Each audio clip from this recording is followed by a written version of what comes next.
Diana Sanchez, the Director of Communications here at National Marriage Week. National Marriage Week launches every February 7th through the 14th, and it's a fun time of events all across our nation. But it's also a movement that is growing all year long, when we're ministry leaders, churches, those in our government, and even us as couples are coming together to stand up and say we value our marriages. Our families and our country can flourish when the marriages within our homes are strong and healthy. So, we are so glad that you wanted to join us this evening and that you want to be intentional about growing individually and in your marriage. Each of our panelists is freely giving of their time to be here for you this evening to serve you in your marriage. Whether your marriage is struggling or in a really good spot, we are here to help arm you with the skills to make it even better. We are cheering you on. So let's get started. Hello, viewers. I'm so happy you've joined our National Marriage Week panel discussion tonight. I'm Amy Morgan, your host this evening, and I am just delighted to introduce you to our distinguished guests. Jonathan Daugherty is the founder and president of Be Broken, as well as Gateway to Freedom 3-day workshop for men. He also hosts the weekly Pure Sex radio program and is in demand nationally as a speaker on sexual integrity and men's issues. He has appeared on multiple radio and television media, such as ABC's Nightline, Oprah, 700 Club, Focus on the Family, and Family Life Today. Dr. Juli Slattery is a clinical psychologist, speaker, and author of numerous books, including God, Sex, and Your Marriage.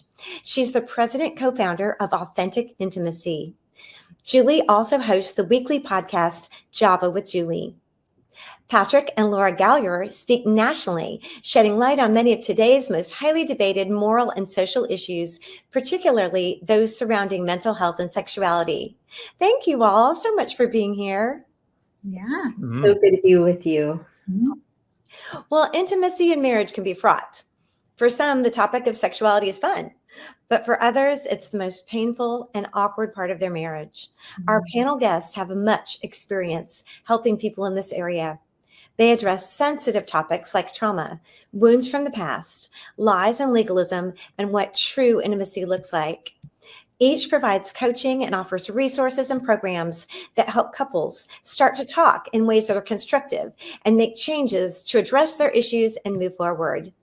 One of the first steps a couple could take is to get help having a conversation about sex.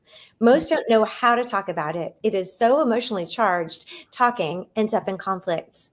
Juli, on your podcast and at your conferences, you regularly field questions about sexuality. What's the most common thing couples struggle with in their sexual relationship?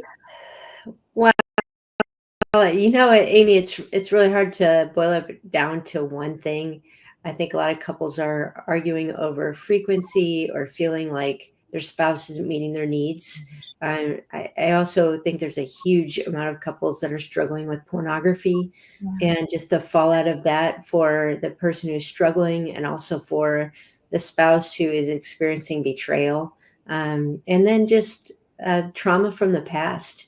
You know, as you kind of briefly mentioned, those are some of the things that play into a couple experiencing a lack of intimacy and not really knowing how to break through those barriers. So those would be some of the most common questions that I would get asked on that. Yeah, well, you did mention frequency, and I think that's often one of those that couples go round and round. Is there a should? How often a couple should? Yes and no. You know, the research shows that if a couple has sexual intimacy at least once a week, it correlates with a stronger connection in marriage. And so experts would say that's kind of like a good amount to shoot for. And couples might be higher or lower than that in terms of their frequency. But I think what's far more important than frequency is actually the quality of their intimacy. Because there are couples that are having sex many times a week, but they feel a lack of connection. They might feel pressured to engage sexually. They might be using fantasy or pornography in ways that is not fueling true intimacy. And so there are other couples who honestly aren't having a whole lot of sex because they're working through some of those deeper issues of healing and addictions, but they're actually building a profound foundation of intimacy that's going to serve them better in the long term than than whether or not they just were having sex. So I think it's a more complicated question than just the amount that couples having. Well, and you talked a little bit too about the changing seasons of marriage and how frequency may change depending on your stage of life. Yeah. Yeah. So, yeah, in those early years, you find that frequency is usually higher in sort of what you might call that honeymoon phase. And then frequency, as you might guess, tends to go way down if the couple begins to have children. And Mhm. that's Oh, particularly the yeah. woman would say, I don't have the energy for this. We don't have the space for this. So it might start to really bottom out there. And then you see that if a couple can endure through that season, actually, they may find a deeper connection as the kids get older and empty nesters. The chemistry, particularly in men, starts to change where they're less driven by testosterone and actually are developing more oxytocin, which makes them want to talk more and connect more. So they may actually find more chemistry in those later years of marriage than they did even in the beginning. Oh, well, Laura and Patrick, you help couples understand the ramifications of a marriage that is sexless or one with infrequent sex and help them negotiate a frequency important to both.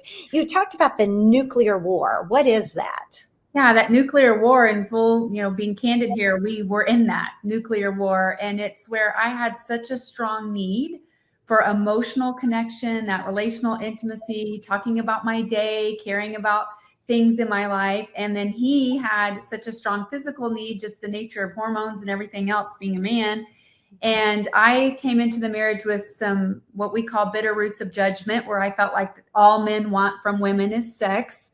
So I had to work through the lie of that and quit villainizing his sexual appetite. And then he had growth to do to actually meet emotional needs, because what we were doing, that nuclear war, was I was saying, hey, if you're not meeting my emotional needs, I don't want to give myself to you. And he's saying, why do I want to be sensitive and listen to you when you're rejecting me? Now, when I say saying, we weren't saying this. Yeah. We were taking pot shots and sarcastic jabs and really handling it immature, honestly. And so what a miracle happened when we began to be vulnerable and start talking about these things and doing the work of looking deeper, where these issues are coming from.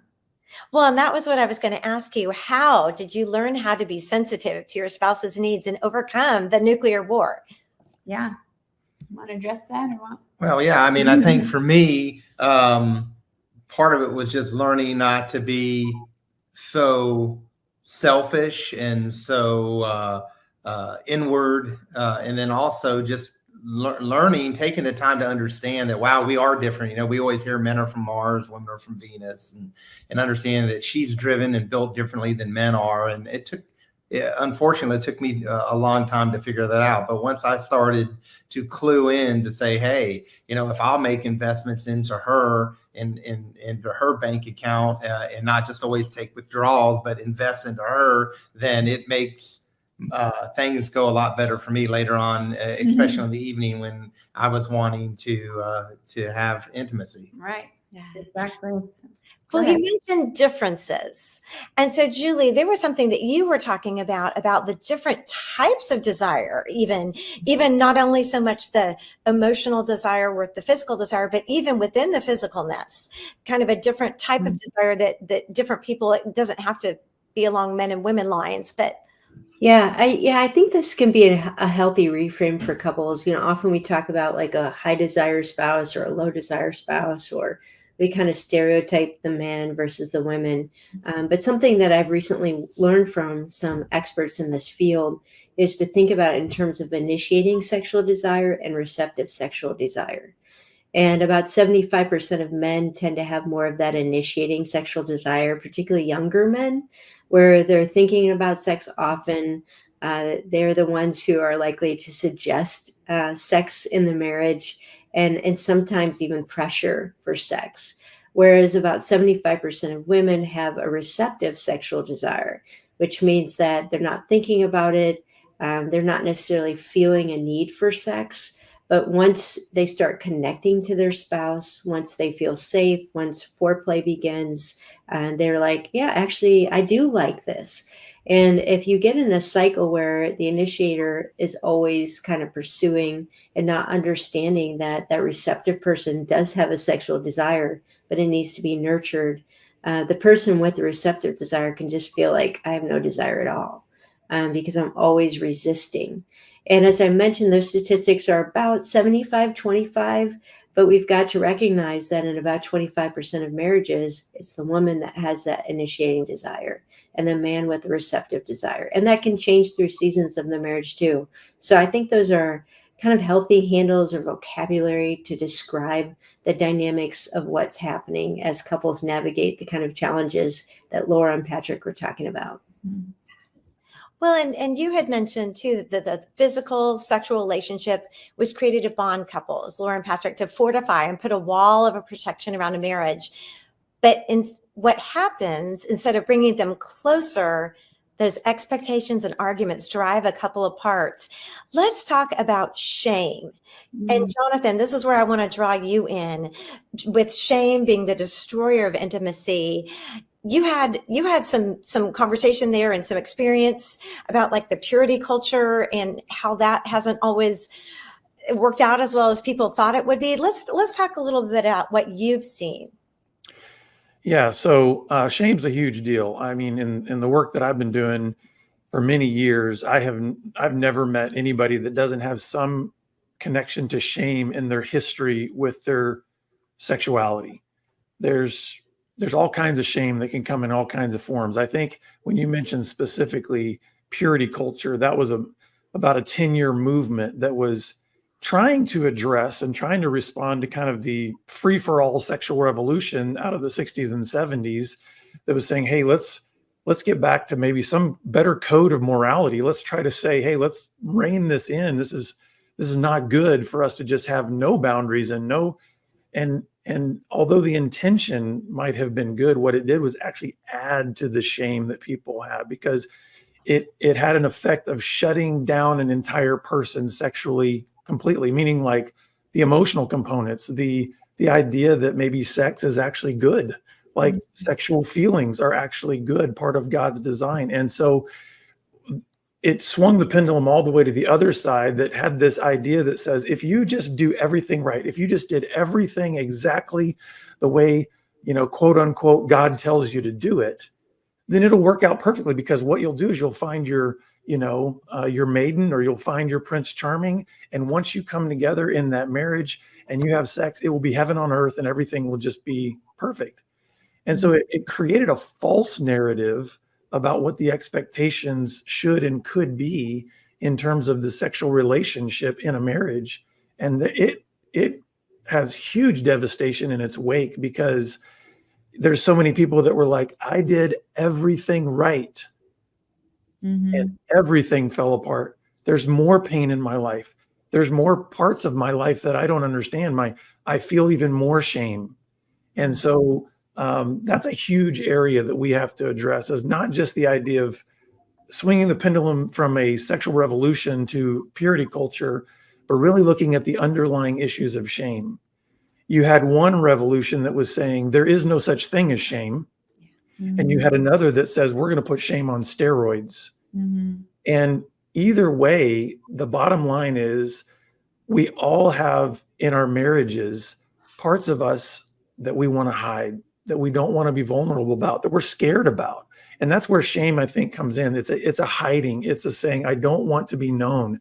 I don't really want to be seen in the fullness of either my brokenness, confusion, whatever it may be. And that's really, I think, where shame creates a wedge in marriages. And then a lot of times it manifests in the sexual relationship, because that's the most vulnerable connection that a husband and wife can have, is in that nakedness and that sexual union. And so a lot of times that's where you start to see the drift occur as a result of shame. Is we mentioned earlier about frequency, like a lot of times there's a shame element in that can be part of that, as well as like some couples don't even come together in their marriage because they're bringing shame in, and they never even consummate the marriage because of the shame. So a lot of pain can be associated around the sexual relationship rooted in shame. Well, I love that you talked about, what they brought with them. Julie, you had mentioned, everyone has some baggage. Could you describe, what that is and how that affects in a relationship? Right. Yeah. So I think a lot of us are told that you kind of come to marriage with a clean slate. You get to start, this new thing, which at some level you do. You're starting a new relationship. But we all come into marriage not with a clean slate, but with a lot already written on us. And we've mentioned a few things that can be part of that.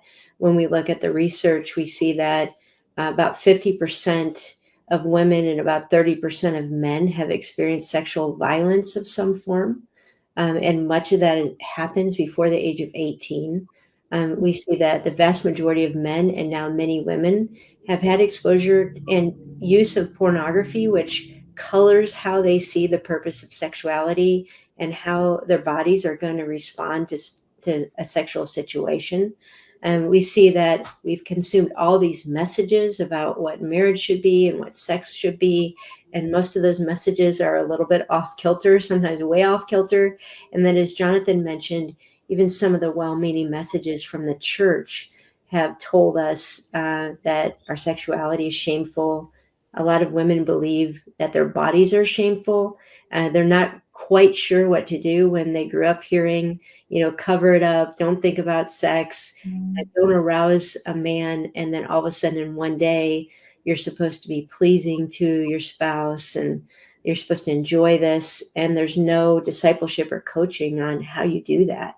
And then we all have messages from our parents, good, bad, some overt, but many covert in terms of what we saw happening in their dynamic of marriage, whether they were faithful to each other, whether they talked about sex, whether they were as open about struggles or not. And so all of this, previous relationships, a lot of people aren't coming into marriage with this is their first sexual relationship. They're coming in with heartbreak, betrayal, confusion. And now all of a sudden this is supposed to go away so we can build something new. And instead what they find is that they don't know how to talk about or even understand within themselves how all of that is feeding into their current sexual relationship. Yeah. I liked what you said too about kind of that, that vilification of even just having a sexual appetite. I know that, Laura and Patrick, that's something that you talked about that I know, Patrick, you had a fun phrase that you said, Satan does everything he can to get us in bed before marriage and everything he can to keep us out of it afterward. How do we move forward there? Mm-hmm. Well, we talk a lot in our Blessed in the Bedroom course about going back to that first experience when we very first had a memory of sexuality. Was it abuse? Was it pornography? Was it shame-based? And it really is a process of renewing the mind that sex is a beautiful thing. And even to you, Julie and Jonathan, you've talked about this in that purity culture, teaching our kids, this is so beautiful. It's something we're protecting. It's not that, your body's so dirty, we're covering it. So just renewing the mind that this is not dirty. And that can be a real process of soul healing. That's not something you fix with a couple of platitudes. And the beautiful thing too is it invites Jesus into the most personal, intimate area of our lives if people are willing, if we're taking that faith-based approach, because God invented sex. And so it really comes back to that deeper spiritual level and soul healing and doing the work really of being honest and authentic about the shame and renewing our mind that sex is beautiful. Yeah. And that wrong messaging, and it even goes back to the nuclear war, like you're talking about, that the man or the desire, the initiating desire, the person with the initiating desire is not vilified for having that, right? Exactly. For sure. Anything, if you want to speak to that or say anything. Yeah, that's something that we definitely learned, is that was part of that purity culture. And that somehow a man who's spiritual shouldn't be wanting that, is often just these really shame-based messages. Absolutely. Mm-hmm. Yeah. And then you talked about your first association with sexuality. What was that? Because that's going to stick with you. What happened? And you talked about, whether it was a violation or pornography that gets dragged into the bedroom. Now that we've got that, Julie, you have some stats about pornography and how it's affecting marriage. Can you go ahead and talk through some of that? Yeah, there are all kinds of stats that you can find. There's a recent research study by the Barna Group that is really revealing. But one stat I saw actually from Psychology Today a few years ago is they did a study of people between 18 and 35. And they found that I believe it was like 98% of men and 72% of women had looked at pornography in the last 6 months. And there's also some research that shows that porn use increases your chances of infidelity by 300%. Wow. And so as we're looking at how common pornography is, how much it has just captured our sexuality and the impact not only on relationship, but the research shows it's bad for your mental health, it's bad for your ability to connect. It really damages so much of who you are as a person. It adds to shame. We see that this is an issue that has to be addressed, which is why I love Jonathan and Be Broken and other ministries like his that are tackling this head on and not just saying porn's bad, stop looking at it, but actually giving pathways for people to start addressing the issue of pornography. Because for most of us, it doesn't just go away because we don't want to use it anymore. We really need that help and healing and community to start addressing it. Well, and two, I want to clarify, because when we talked about this before, I had kind of a vision in my mind of maybe like a steamy romance novel or, the R-rated content that it streams in, without, and that's not what we're talking about. I mean, there's a really popular a television ad right now for a fragrance, a men's fragrance, and it is mimicking a novel that had a color in it that went around not too long ago, and it I mean, just that commercial steamy, and that's in the football game, that's just silly, but that's not what you're talking about. You are not talking about that, which can be, I would think would have some of the same effects. No, you were talking in the study about people that actually said, I have taken steps to access porn. And I was really shocked by that was different than just, oh, I'm going to watch this very R-rated movie. Yeah. Amy, that's a great point. A lot of what we would have defined as pornography 15 years ago is just a normal streaming show today or a commercial. Yes. So this study is particularly looking at what we would as a culture define as pornography. It's really just hard to overstate the widespread use of pornography, the way it has trained our thinking, the way it's impacted our marriages. It's just like I said, that you can't overstate it. Yeah. Well, Jonathan, this is kind of your area of expertise in what you do with Be Broken. So that's your whole mission, is to help people rebuild trust after an affair or overcome pornography addiction. Do you want to share a little bit about how you started Be Broken, your journey? I know you offer help for men caught in pornography as well as women caught in pornography, but also wives of men, separately, those three groups, in separate ways. Yeah, and I always have to chuckle when somebody says I'm an expert, because it's only because I've been an expert in this brokenness. Maybe that's what it is. I've been very familiar personally with this kind of brokenness because I did come out of my own porn and sex addiction. That's the whole way that Be Broken actually got started, was out of my own healing from porn and sex addiction. God called me to help others to find a way out as well. And so we have resources for men who are dealing with any kind of unwanted sexual behaviors. And then we do have a whole wives care ministry that deals with the betrayal trauma that comes from that. We know, we absolutely know that's not the only combination of brokenness that happens in marriages, but that's the resources that we offer. So we're not trying to say that's the only template for how brokenness managed, because there's a kaleidoscope of how sexual brokenness and even pornography use and all of that can come about in a marriage. But I think, Julie, when you were given those stats, well, there's no longer anything in this space that shocks me. I'm still always deeply saddened and just absolutely crushed that there's such ubiquity around this issue that it's like, it's not just a side thing anymore.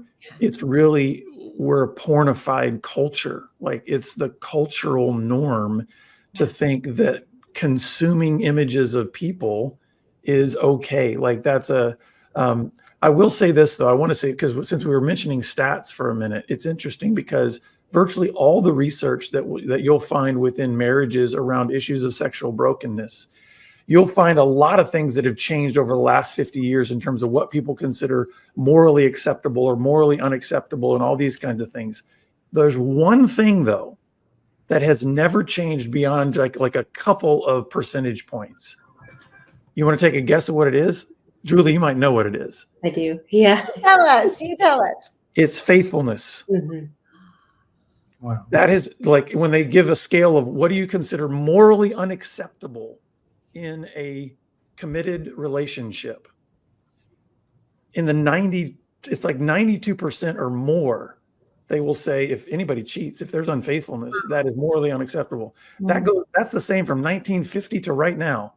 So there's at least, I look at that as a hopeful statistic of like, there's something woven into us just as human beings that even if people are saying, as compared to 1950 to today, they're saying, oh, pornography is morally acceptable. There's something still woven in us that says it's just not right to be unfaithful in a committed relationship. It's not right. There's something in us that says, oh, I reject that. I repel.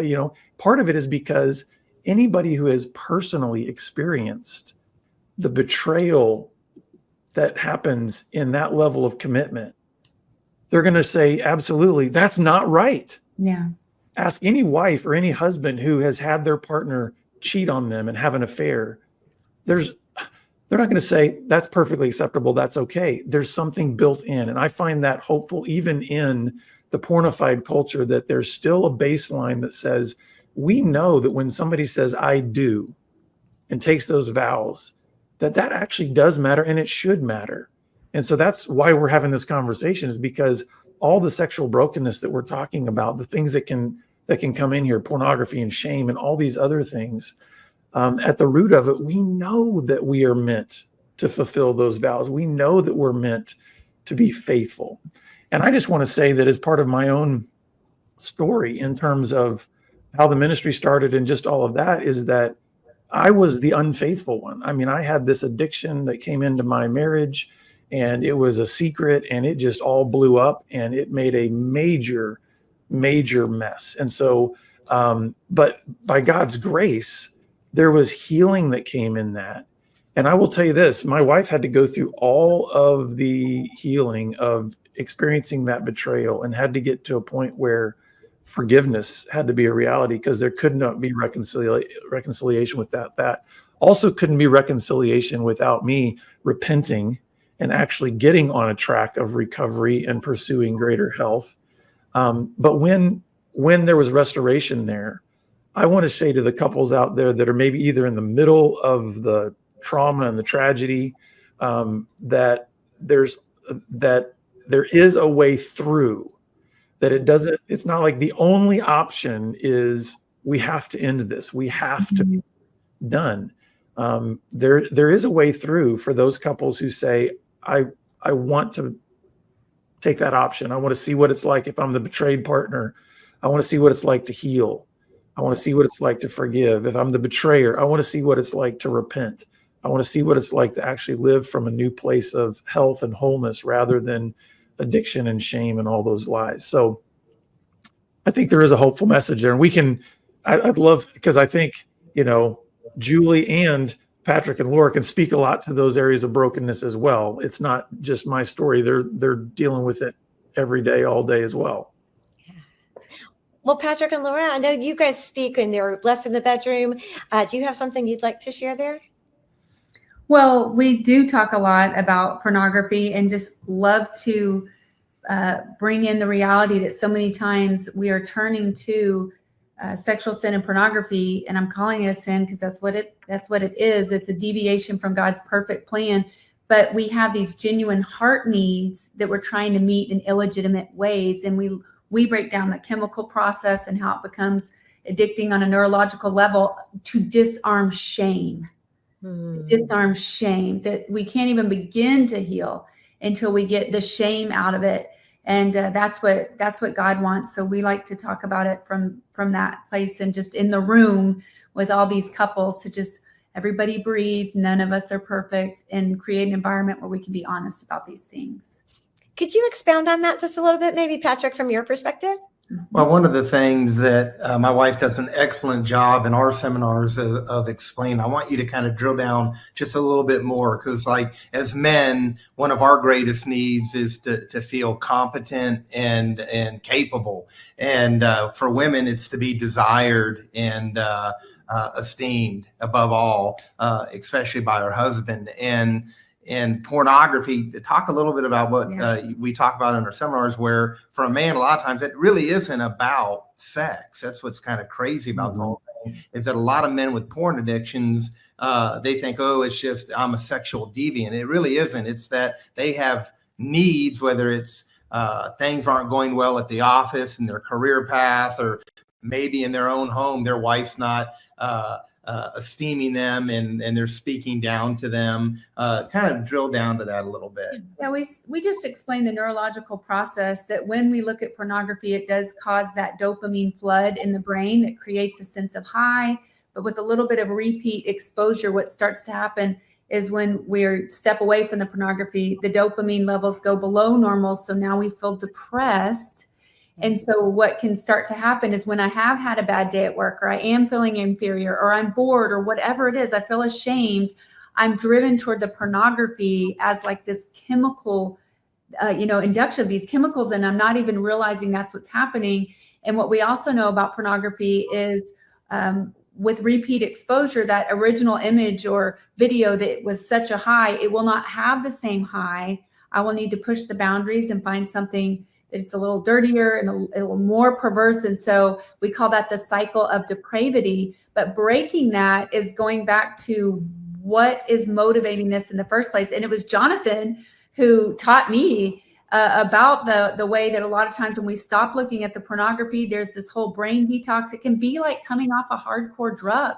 You can have shakes and need some help with those dopamine levels, through medication and everything, just to get through it. And it's important to know that, because so many times we want to stop cold turkey, and I'm for that, but we need to know what our bodies are going to do. And it really is just that bigger picture of sin that promises to please, but only enslaves.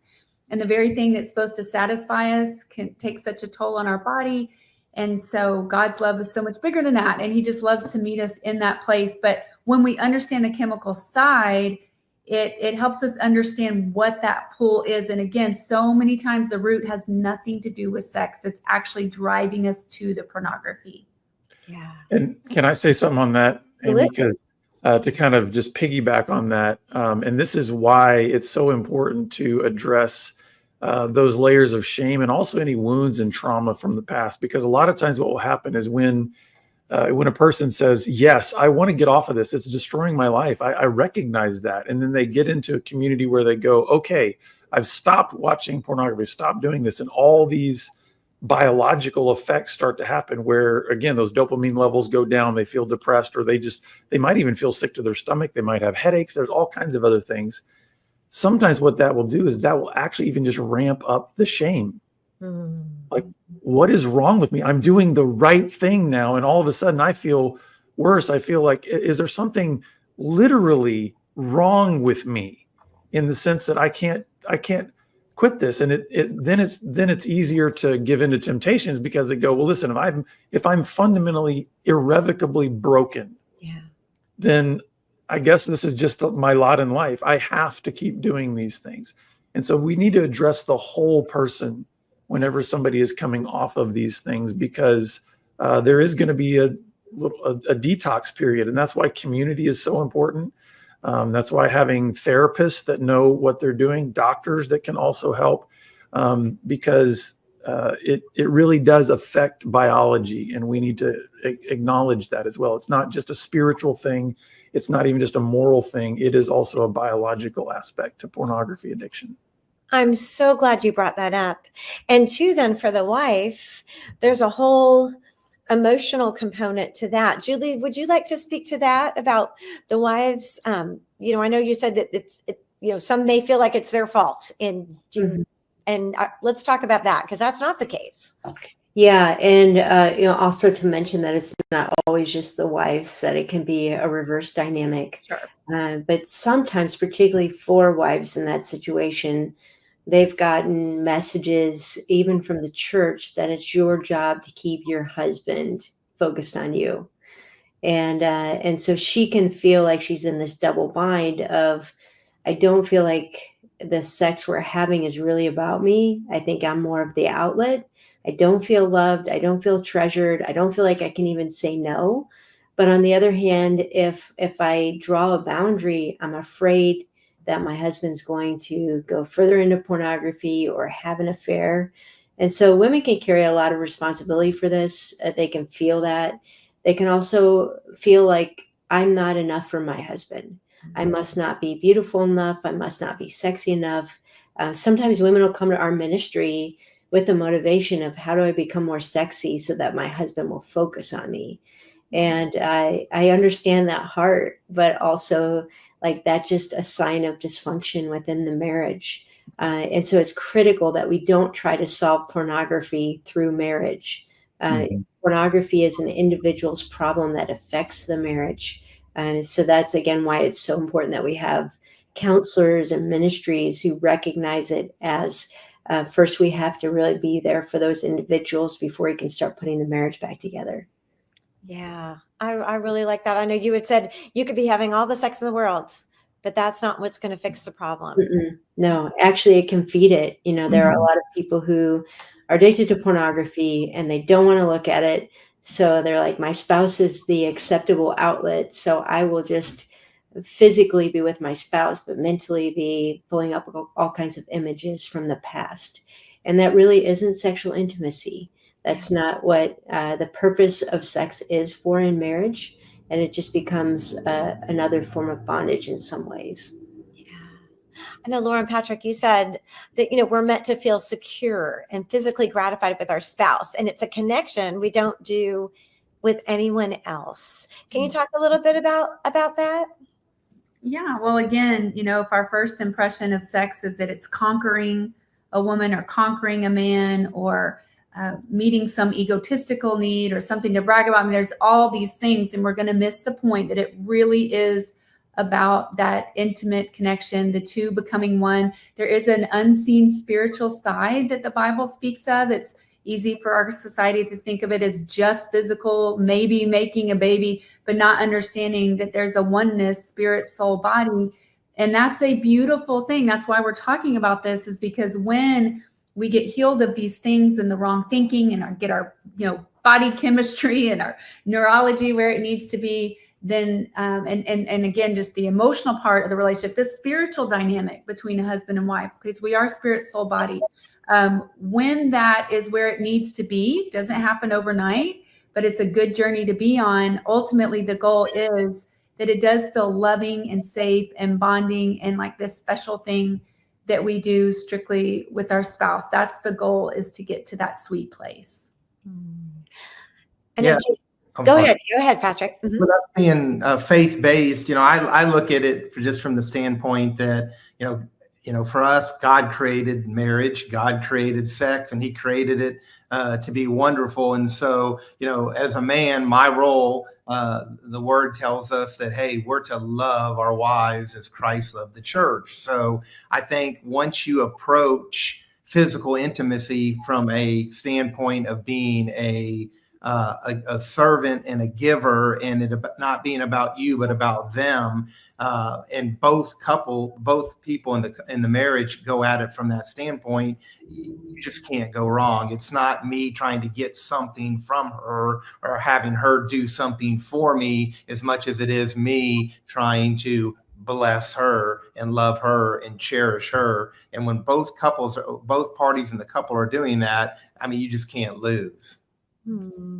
I love that. Jonathan, you talked about, you had a little way that you defined intimacy. Will you talk about that a little bit? Oh, sure. And I'm certainly not the first to come up with this. Who knows who originates certain quotes and everything, but once they get viral, you can just kind of give credit to anybody. You can say C.S. Lewis said it or something like that, right? But you guys maybe have heard this, and anybody who hasn't heard this, it's a great little way to even define intimacy within the word itself of into me, see. So the idea is, we talked earlier, again, we've all spoken about shame, right? And how shame really creates this wall. It creates an aspect of saying, there's a part of me that I don't want to be vulnerable about. I don't want to open up. I'm ashamed and I want to hide that part of me. Whereas intimacy is really saying, I want to go on a journey of having you see into me. I'm wanting to make myself vulnerable. And when you think, again, we're talking about marriages and we're really talking about the sexual relationship in marriages, that is meant to be the most, the deepest form of intimacy that we can experience with our spouse. Because there's not just body nakedness. There is meant to be soul nakedness. There's meant to be, it's like my full self, everything of who I am, warts and all, is being given to you, and vice versa. And so there's a sense in which if we want to talk about kind of maybe what the target is, or sort of what the goal is in the healing of all of the sexual brokenness that can happen in a marriage relationship, I believe it does boil down to that one word, intimacy. Now, sometimes we've conflated that word with only sex, like intimacy literally is equivalent to the word sex. But I think actually intimacy, again, that idea of into me, see, goes far deeper than sex. It's not, I don't think it's less than sex, but I think it can actually go much, much deeper, because it's saying, I'm choosing in this marriage relationship where we're called to be one, that's not merely physical. Like, I'm also to share my soul. I'm to share my mind. I'm to share my thoughts. I'm to share my dreams, my hopes, my very life with this person. And really, there's an exclusivity to that too, because what I'm sharing with that person, I took a vow, and it's not to be shared with anyone else. And I don't think that's just about sex. Guess what? There's inside information between me and my wife that is not for public consumption to anybody else. That's intimacy. Because we're saying, I want into me, see, I want you to see me fully, like no one else gets to see me. When you talk about trust and intimacy, that when, especially as you're working with the wives, maybe there has been either being, with the pornography addiction or even actually infidelity, you said it's not so much the physical act of the betrayal that's so dramatic. It's the trust, and that breaks the intimacy. Could you talk about that? Yeah. So the foundation of any healthy relationship is the truth. Like, we're going to be honest, there's truthfulness there, right? And it's only through truth that you then build trust, right? Because over time you realize, hey, this person is truthful, and therefore they're trustworthy. So therefore, when any kind of deception, any kind of lie enters into a relationship, it is going to be chipping away at trust, because it is eroding that foundation of truthfulness. And so therefore, we've heard from wives over the years, countless wives, that have said something similar to this statement. It wasn't as much that he did fill in the blank with what other behavior. It was that he lied about it, or that he hid it from me, that I didn't know about it. There's a deeper pain to what I was just talking a minute ago about intimacy, right? There is an aspect to the behavioral pain, right? The betrayal that we feel when somebody has physically acted in a way outside of the vow that we took in our marriage. But there is still a deeper pain, because you have given yourself more than just physically to this person. You've given your life. And then when they say, but I haven't given my life fully to you, I've hidden parts of my life, I've even betrayed you in how I have used parts of my life. That is where the real pain hits. And by the way, I also think this is not exclusive in that one direction of wives feeling this. Husbands feel this too. If their wife has lied to them and had an affair, or cheated on them in some way, that's where the real pain point is. It's saying, you broke trust there because you deceived and you chipped away at truth. And that's why when we're going through the healing process of this, it's not just about getting the betraying partner to get clean behaviorally. Yeah. I tell this to guys all the time, again, because we deal with husbands that have been the betrayer. And I tell this to guys all the time when we do in our intensive workshops, we do a whole section on rebuilding trust. Yeah. And I give them these 10 things that are part of rebuilding trust. And what I point out is when we go through those 10 things, I point out really emphatically that this is more, all of these things that we're talking about here are actually what it looks like to build the character of a trustworthy person. Mm. So it's not about getting someone else to say, I forgive you or I trust you. It's saying, are you going to go on a journey of being a trustworthy person? Because that's the right way to live. That's the right way to be a husband or the right way to be a wife. Yeah. Well, and I think we've probably addressed this, but I would like to make it clear for our viewers who are watching, there is hope if infidelity has been in a marriage, right? It does not have to be the death knell if someone has cheated. And whoever would like to address that, I just think we just need to really offer that hopeful merit or that hopeful message to our viewers. Yeah, I'll speak to that. I was thinking that same thing as we've been talking about all these hard things. Like there's wonderful things about sex within marriage. And I kind of wish that we could have gone back and you could have interviewed each of us, like when we first got married. There's so much we didn't know. There was so much we had to learn and pain points that we had to go through together. But when you endure and you actually press into the problems, you start communicating about them, you get the help you need. There's this richness of intimacy that you can have as your marriage ages. Like my husband and I have been married for 30 years. I think you all are probably close to that. I'm right behind you. Yep. Right. Yeah. But it's like we want to send the message that there's no shortcut to that intimacy. Every couple is going to have to go through something. It might be some of the things we've talked about. It might be infidelity. It might be like serious healing from things from the past. But as you go through those things, if you can press into becoming more vulnerable with each other and really getting the kind of help that you need, you're actually going to start to experience what you hope to experience when you first got married. Not just the butterflies and the beautiful body, but that richness of we've been on a journey together and we've shared aspects of ourselves that at times were painful, but that nobody else knows about. And so there's not just hope that you can get through it, but, if we look at, for example, people that have a relationship with God, almost without exception, you would say that your intimacy with God really became most profound during times of struggle and heartache. And the same is true in marriage. The deepest intimacy is actually forged when things aren't going well. It might be celebrated and felt when things are going well. But I think all of us would say, hey, like, don't give up, endure, get the help you need. And the hope is not just to restore where you used to be, but actually to go to a much deeper and more satisfying aspect of intimacy. Yeah.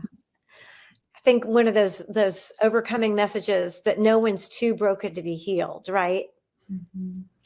Yeah, and I just want to say that I can testify personally that that hope is real and that it's worth going through the healing process. And I also want to say this, for anybody that's watching, and maybe you've just recently had a discovery of some brokenness in your marriage in this area, and you're just wondering what your next step could be.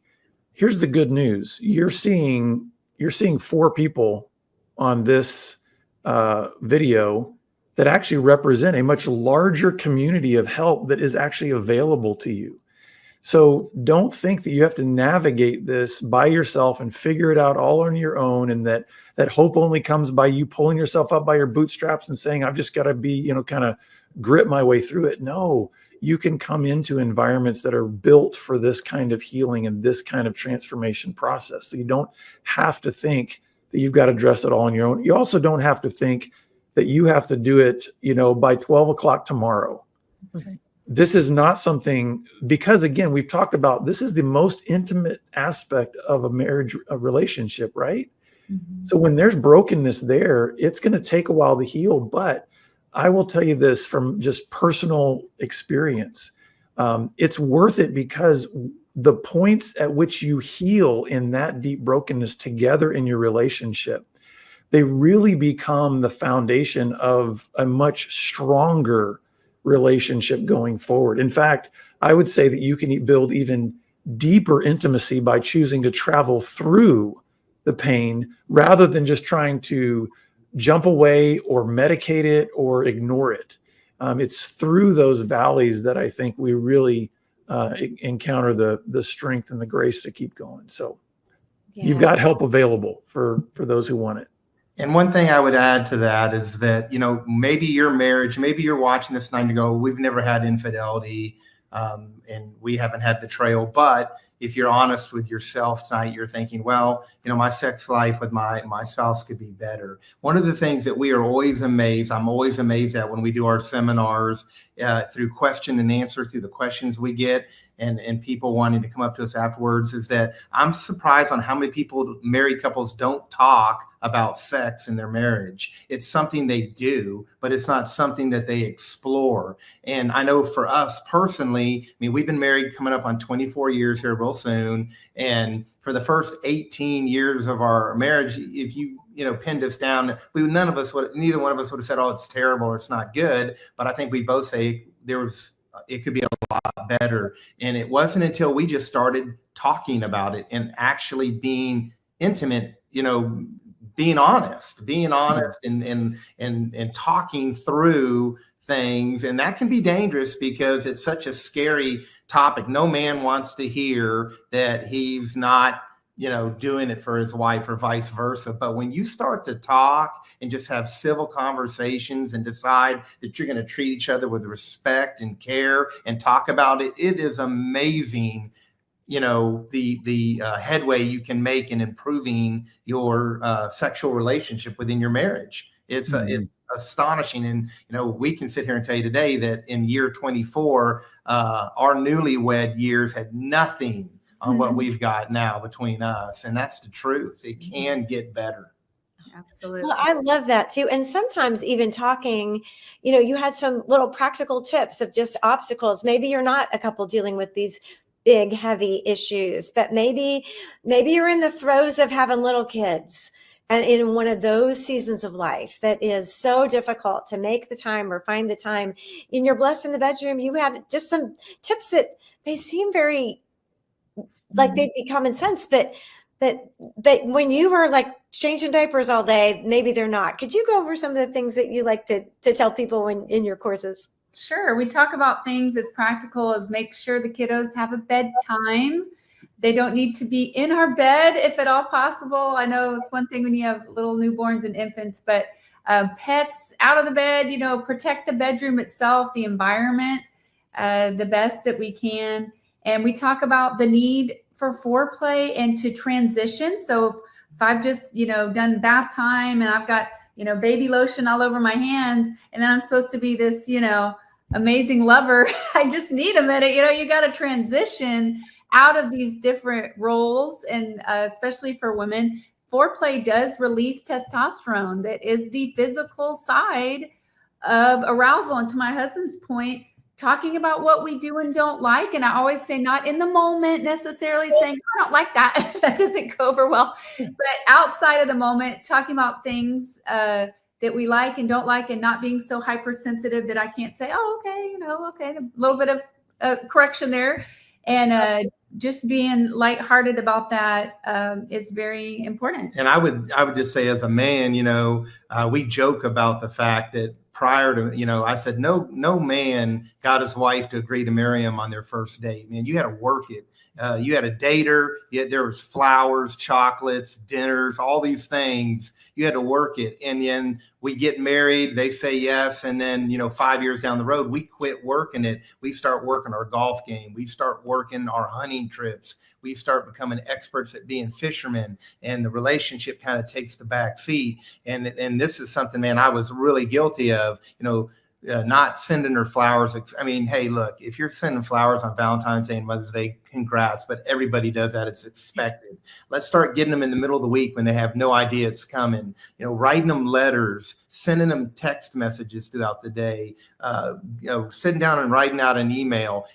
We can't all go run off to Cabo and have a weekend or a week, but you can do a hotel room downtown for one night where you whisk her off the feet, get a babysitter for a night, and go, have a date night or rent a hotel room and romanticize her. These are all little things that help enhance our marriages that a lot of times as men, we just we give up.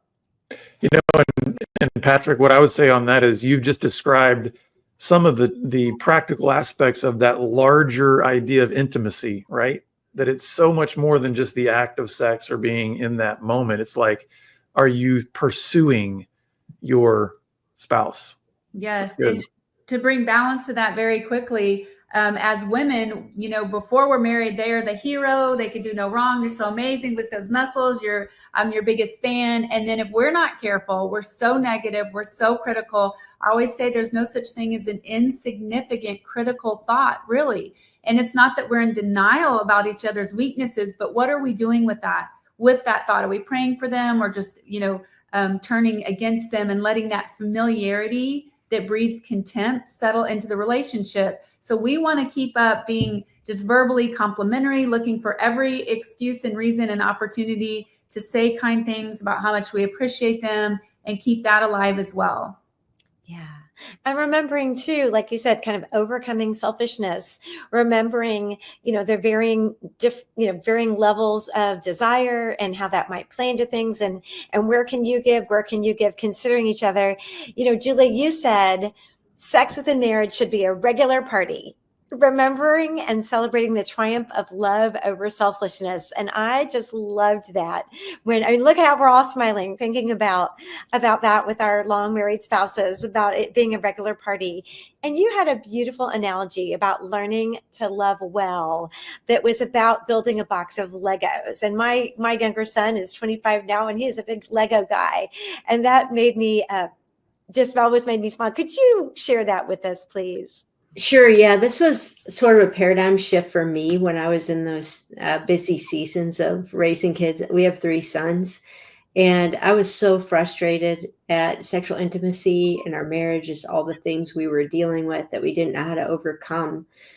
And I was picking up Legos in my kids' toy room, and I was actually just talking to the Lord about my frustrations.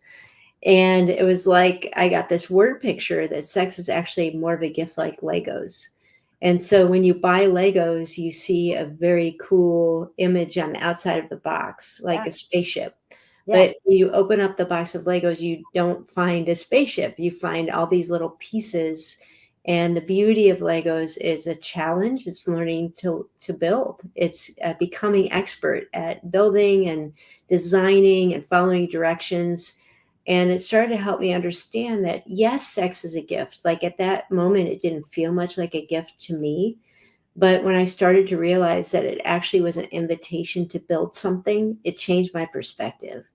And then I started to be able to really think and pray and work towards, what does it look like for me to grow in this area, to become a good lover, to heal where I needed to heal. And that's just been so helpful for me, Amy, because I think so often, both in the media and even in church culture, we present sex as if it should be a finished product.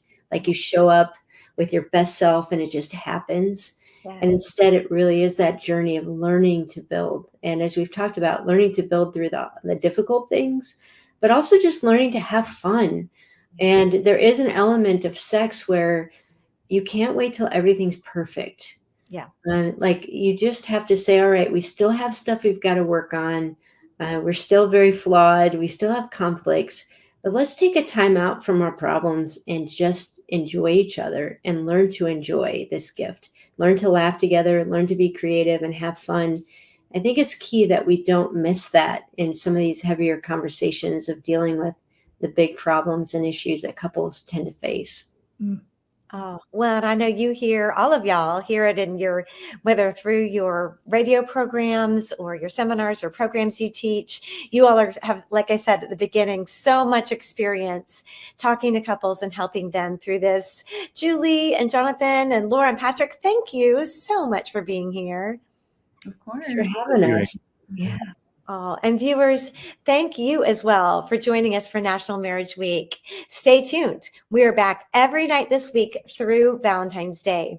You can register for each night's discussion at marriageweek.org.